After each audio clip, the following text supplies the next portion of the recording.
Cabernet Sauvignon. Look at this guy.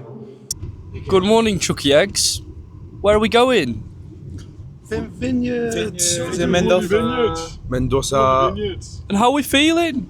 Feeling great. You know, I'm excited to drink some wine. I'm excited to sample the local produce. Yes, so we're going to what they call a bodega, which seems like such a quaint little activity. Very excited, and hopefully we will eat some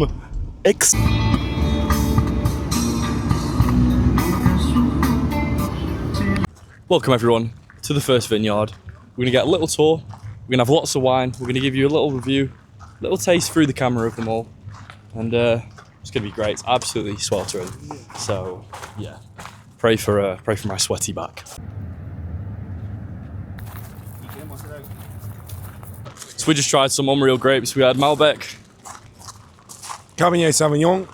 And Syrah. yeah, they're all pretty nice. Sorry for not showing you, but you know we didn't really want to. Joking. We recorded it on the phone. Sorry, check the Instagram. The olive trees around here.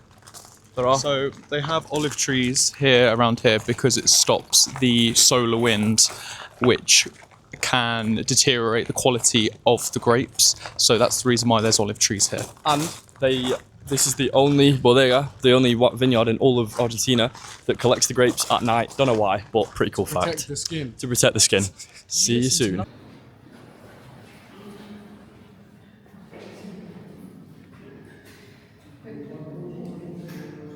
We've been learning a little bit about the process of the wine and actually about the bodega itself. So it was originally a German family that came in 1916, but it was abandoned for ages until 2001, where a family from Mendoza bought it and decided to bring it back to its former glory. Some of the wine here is stored for approximately 5 years for use in churches, and the other wines are relatively young. They only tend to mature for about a year or 2 years.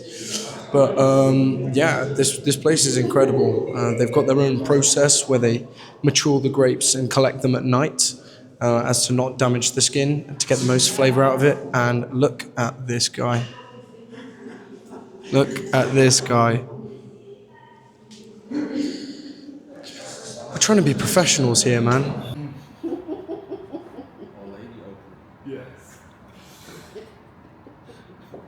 Niall Hayes, what do you make of this one? This is Malbec. I think it's a very deep Malbec. I guess it's less fruity than I'm normally accustomed to, but you know, it's nice. It's a totally fine wine. I must say I prefer it to the first one, but the first one was nice and sweet, a little entree, if you will. But, you know, this is the real deal. Down the hatch, pal. Right, gents, as we finish this first wine tour in the vineyard of Domiciano. Matthew, how much did that cost? That cost 11,000 Argentine pesos, which is about £5.50. So we got a nice tour of, well, it's a small vineyard, very small vineyard at that, but we got a tour of that, the wine, 3 different wines. production, and then we got 3 different wines, and it was very nice, very nice. That was lovely. Lovely people as well. We're going to go to another. See you then. Hi guys, so we have finished our wine tour of Bodega Dominicana, and now we're gonna maybe head to a couple more bodegas, and we are going to also go to the Museo del Vino, so the wine museum, and yeah, just learn a little bit more about this the rich industry from this region. We've made our way to a bakery to get some scran, and we've got some, what's that, Lee, that you're eating, Sunshine? Jamón y queso triple, which just means ham and 3 slices of cheese. You like it? So I now find myself analysing a group of wild youths here in Mendoza, Argentina. Would I like to say a few words? Sí, sí, sí. Estamos aquí, fuera de la panadería, y hace mucho calor, hombre. Es que no sabemos qué podemos hacer pero estamos esperando una bodega, un museo de vino. Y va a ser guay, pienso. ¿Y vos? Pues yo ando por acá, no sé dónde estoy en el campo, no sé, estoy fuera de la panadería y vamos prontico al Museo de la Bodega y también para beber más vino. Ya bebimos una copita de vino, tres vinos y como vieron, estuvo súper lindo, súper rico. Y sí, un saludo. ¿El qué? Ay, el viento, sí. Un saludo a todos ustedes que están viendo. Chao. So we've all made it to another bodega, another winery, another vineyard, and this one is quite a bit older than the other one. Well, maybe not, but the other one was more modern. And Diego has just explained to me that basically the brickwork isn't actually modern brickwork. It is basically mud mixed in with straw and sort of water, and it's just stacked on top of each other. See? Ok, See, gracias. Estos son ladrillos de barro.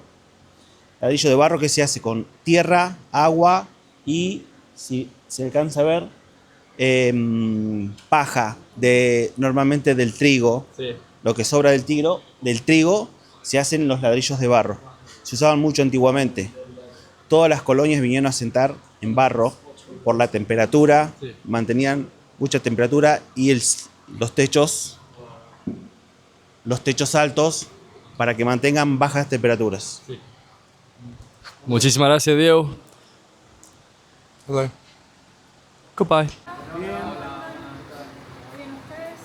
Hello, everybody. We are here in La Bodega de San Felipe, and we're actually here with our number one fan. Hey. Kyle's got another absolutely appalling joke for us all. Okay. What did the grape say when someone stepped on him? What? Nothing. He just let out a little whine. And then what about the other joke? What other joke? The JT one. What JT one? Come on. Guy walks into a pub. What are you talking about? The guy walks into a pub. What are you talking about? Okay. Well, I think we're gonna have to end this here, guys, because Louis gone mental in the heat.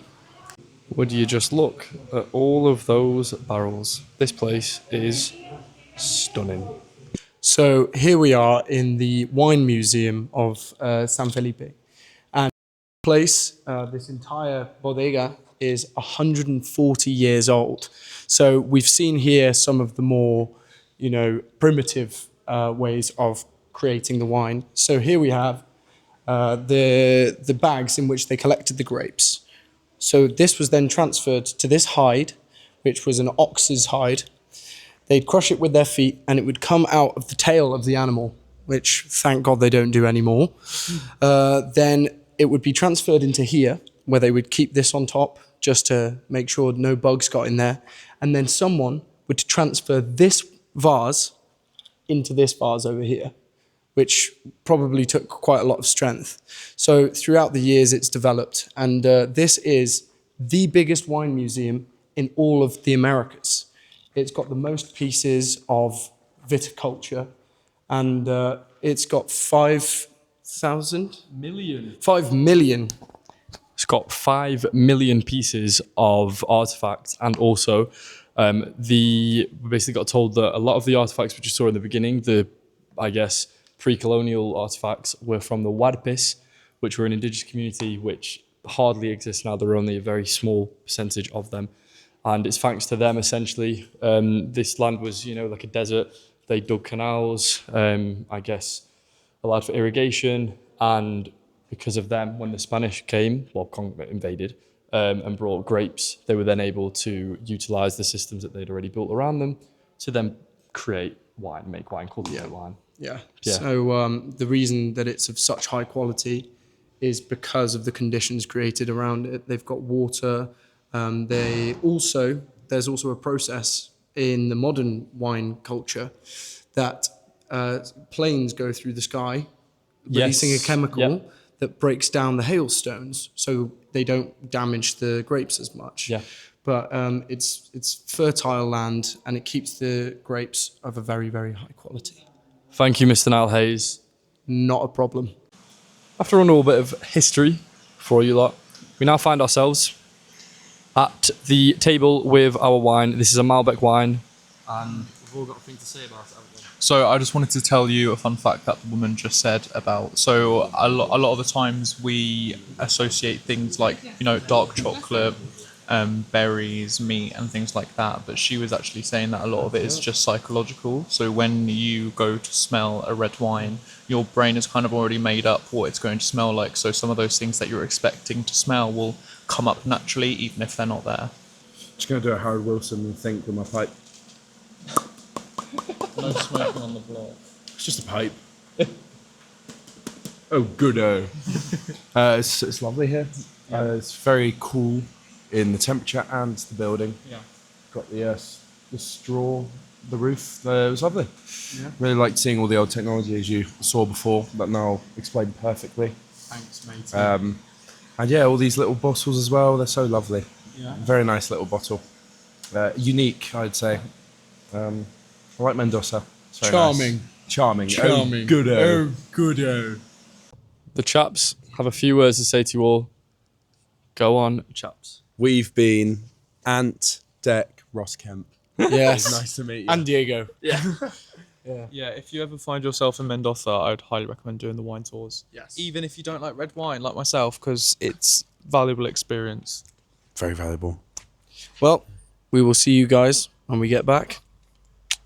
Wait, should we See you later. See you in the next one.